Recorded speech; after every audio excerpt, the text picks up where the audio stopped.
মসজিদের জায়গায় এয়ারপোর্ট ছিল না এয়ারপোর্টের জায়গায় মসজিদ ছিল? এটা হচ্ছে সবথেকে বড় প্রশ্ন। সেই বড় প্রশ্নের উত্তরে আসে যে মসজিদের প্রায় 1 যুগ পরে কিন্তু এয়ারপোর্টটা হয়েছিল। এতদিন পর্যন্ত কিন্তু কখনো নিরাপত্তা হানি হয়নি, কিন্তু আজকে বিজেপি সরকার আসার পরে কোথাও গিয়ে মনে হচ্ছে যে মসজিদে নামাজ পড়তে আসার পরে নিরাপত্তা হানি হবে। যদি এমন তাদের মনে হয়ে থাকে, রাষ্ট্রীয় সুরক্ষার স্বার্থে মসজিদকে যে পুনর্স্থাপন করার ভাবনা অবশ্যই ভাবা হোক। প্রত্যেকটা ধর্মকে যে সমান রাইট আছে, প্রত্যেকটা আমাদের ধর্ম চালন করার, ধর্ম পালন করার, ধর্ম যে যার মতোভাবে যে সংবিধান আমাদের যে রাইট দিয়েছে সেই রাইটকে আমরা যেন মান্যতা পাই। কোথাও গিয়ে যেন মুসলিমদের মনে না হয় যে মাননীয় শুভেন্দু অধিকারী সরকার শুধু হিন্দু সরকার। এটা বাংলা, এই বাংলা সম্প্রীতির বাংলা। এই বাংলাকে সম্প্রীতির বাংলায় অক্ষুণ্ণ রাখার জন্যে মাননীয় শুভেন্দু অধিকারীকে অনুরোধ করব, তিনি যেন সকলের মুখ্যমন্ত্রী হয়ে বাংলাতে তিনি থাকেন। তসলিমা নাসরিনকে নিয়ে আমার বিশেষ কোনো আগ্রহ নেই। তসলিমা নাসরিনকে আমি বলে দিতে চাই, তিনি বাংলায় এসেছেন শান্তির বাংলাকে অশান্ত বা কোনো রকমভাবে যদি প্ররোচনামূলক কথাবার্তা তিনি বলেন, বাংলার মানুষ কিন্তু চুপ থাকবে না।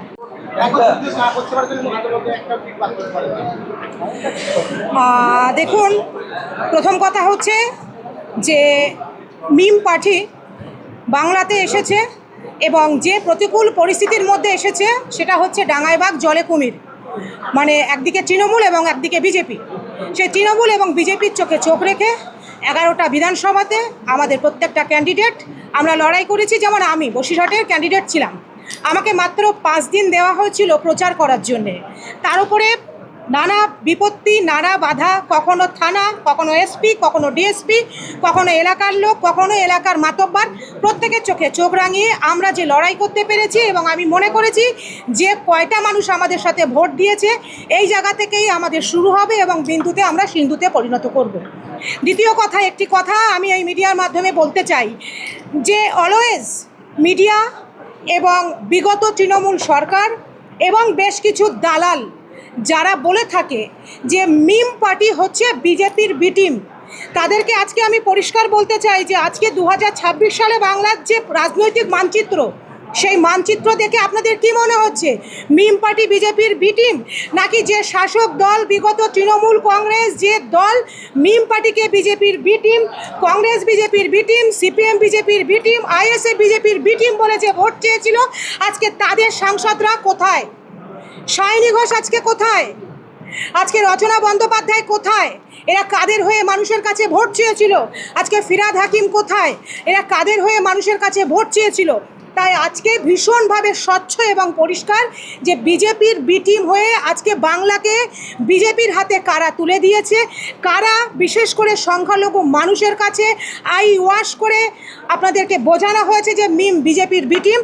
কিন্তু আপনারা লক্ষ্য করে দেখবেন আসাউদ্দিন ওয়েসি একমাত্র সংসদ যে বিজেপির বিরুদ্ধে চোখে চোখ রেখে আঙুল দিয়ে কথা বলে এবং সর্বদা প্রত্যেকটা বিষয়ে কখনো তিনি চুপ থাকেননি।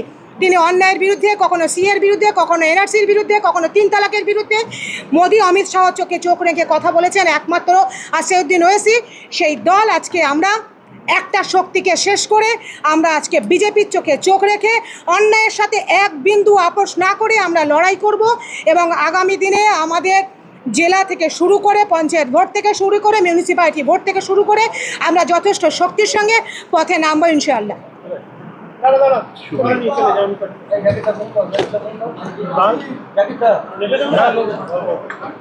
বাংলাতে তসলিমা নাসরিন আনছে, কি বলবেন? যে তসলিমা নাসরিন দীর্ঘদিন মুসলমানদের বিরুদ্ধে বিভিন্ন মন্তব্য করেছে, দীর্ঘ 20 বছর পরে আবার বাংলায় বিরোধ করেंगे हम लोग।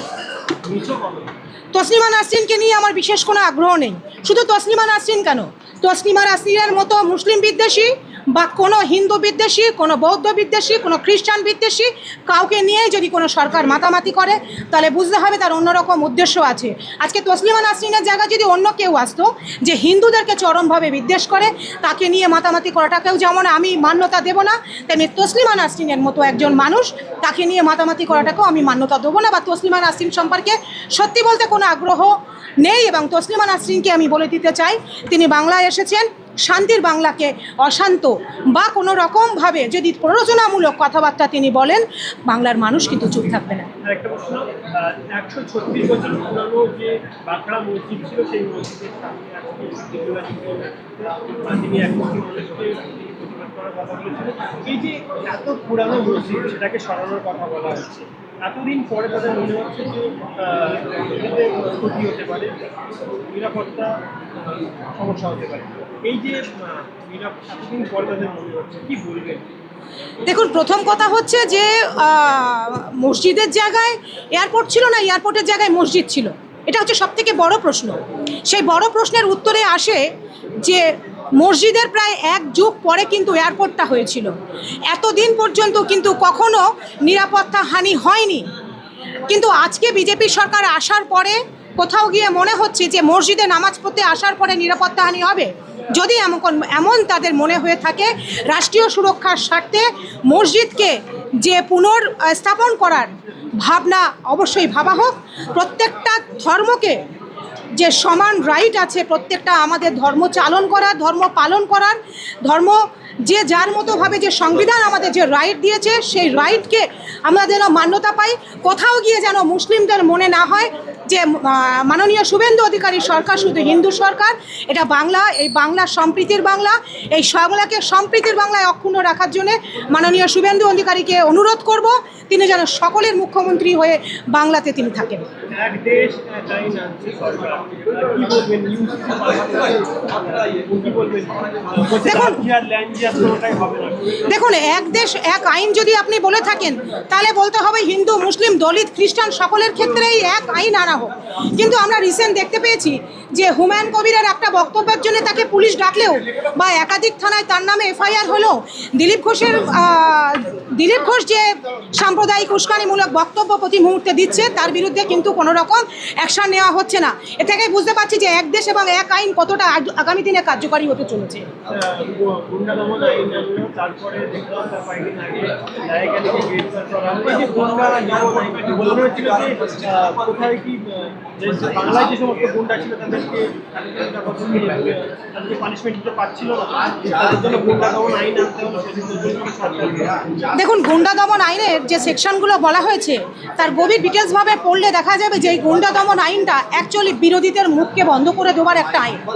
অত্যন্ত ভয়ঙ্কর এই আইন যেটা আনতে চলেছে, সংবিধান বিরোধী আইন বলে আমি মনে করি, গণতন্ত্র বিরোধী আইন বলে মনে করি।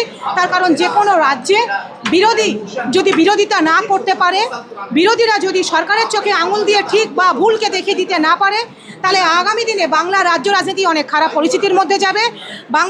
ভারতবর্ষের মোটে কটা রাজ্যে এরকম গুন্ডা দমন বিলের মতো আইন আনা হয়েছে, সেটা আমার প্রশ্ন থেকে গেল। এবং আমি মহামান্য আদালতের কাছে অনুরোধ করব, এ ধরনের বিলকে যেন পাশ করা না হয়।